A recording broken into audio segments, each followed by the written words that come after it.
Hello friends, कैसे हैं आप सब। उम्मीद करती हूँ ठीक ठाक होंगे और खैरियत से होंगे। तो आज इस वीडियो में मैं आपको गुस्ल का तरीका बताने वाली हूँ कि बेसिकली हमारा जो बाथ लेने का जो एक तरीका होता है, इस्लामिक व्यू कौन सा होता है। ठीक है, तो क्योंकि मुझसे किसी ने कमेंट में ये क्वेश्चन किया था कि प्लीज़ हमें गुस्ल करने का तरीका बताया जाए, वो तरीका बताया जाए जिससे मतलब हमारे जो जिस्म की नापाकी होती है वो दूर की जा सके। अब यहाँ पर सवाल ये उठता है कि नापाकी किस तरह की होती है। नापाकी किसी भी तरह की हो सकती है। फॉर एग्ज़ाम्पल, औरत को पीरियड्स हुए हैं, ठीक है, पीरियड्स के बाद उसने शावर लेना है, नहाना है, 7 दिन हो गए हैं पूरे, उसने अब गुस्ल लेना है। और या इसके अलावा एक कंडीशन होती है सेक्स, यानी कि सेक्स करना है उस औरत ने, और सेक्स करने के बाद फॉर एग्ज़ाम्पल उसके मर्द का जो सेक्स लिक्विड होता है वो औरत के जिस्म पर रह गया है या नहीं भी लगा, तो सेक्स के बाद भी डेफ़िनेटली गुस्ल तो ज़रूरी होता है।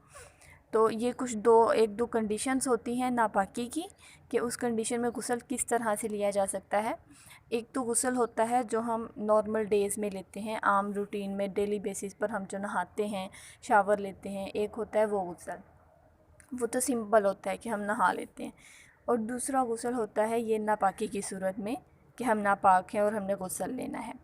तो उसकी क्या मतलब रिक्वायरमेंट होती है, किस तरीके से वो गुस्ल लिया जा सकता है, वो मैं आपको बताती हूँ। वीडियो पूरी देखिएगा, स्किप मत कीजिएगा वरना आपको समझ नहीं आएगी। तो उसके लिए सबसे पहला ये करना होता है कि हमने वज़ू करना है, बल्कि वज़ू करने से भी पहले हमने अपने जिस्म को अच्छे से वॉश करना है। अगर आपको लग रहा है कि हमारे किसी जिस्म के हिस्से पर सेक्स वाला लिक्विड लगा हुआ है, या हमारे जिस्म पर पीरियड्स की वजह से कुछ कहीं पर ब्लड लगा हुआ है, तो उसको अच्छे से वॉश करना ज़रूरी है। अच्छे से आप उसको वॉश करें कि आपको इतना यकीन हो जाए कि हाँ, हमारा जिस्म का हर हिस्सा साफ़ है। उसके बाद वज़ू करना ज़रूरी है। वज़ू करें आप। वज़ू जिस तरह हम नमाज़ के लिए, कुरान पाक पढ़ने के लिए हम जिस तरह भी वज़ू करते हैं, उस तरीके से आप वज़ू करें। अगर आपका वॉशरूम मतलब पक्का है, ज़फ़र जो वहाँ का फ्लोर है वो हार्ड है, तो आप पाँव भी साथ में वॉश कर लें। अगर आपका मतलब मट्टी वाला वॉशरूम है तो पाँव आप वॉश ना करें, वो आप लास्ट में वॉश कर लीजिएगा। तो उसके बाद 2 से 3 बार, बल्कि 3 बार ही अपने पूरे जिस्म पर पानी गिराना बहुत ज़रूरी होता है, कि अपने हर जिस्म का कोई हिस्सा, कोई बाल खुश्क ना रहे। इस तरीके से हमने अपने जिस्म पर 3 बार पानी बहाना होता है। 3 बार जब पानी बहा लेंगे तो उसके बाद हमने अपना जिस तरह नॉर्मल शावर होता है उस तरीके से हमने ले लेना है, उस तरीके से हमने नहा लेना है।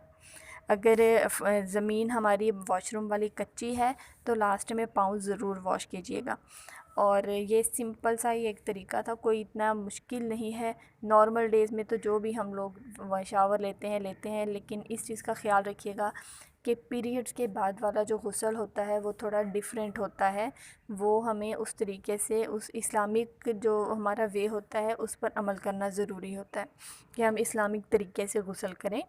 और इसके अलावा जो भी सेक्स का प्रोसेस होता है उसमें भी हमें गुस्ल लेना ज़रूरी है कि हम इस्लामिक तरीके से ही गुस्ल लें। ठीक है, इससे हमें सवाब भी मिलेगा और हमारा एक तरह से गुस्ल भी पूरा हो जाता है। तो ये था आज के सवाल का जवाब। तो अगली वीडियो में मिलेंगे अगले सवाल के साथ।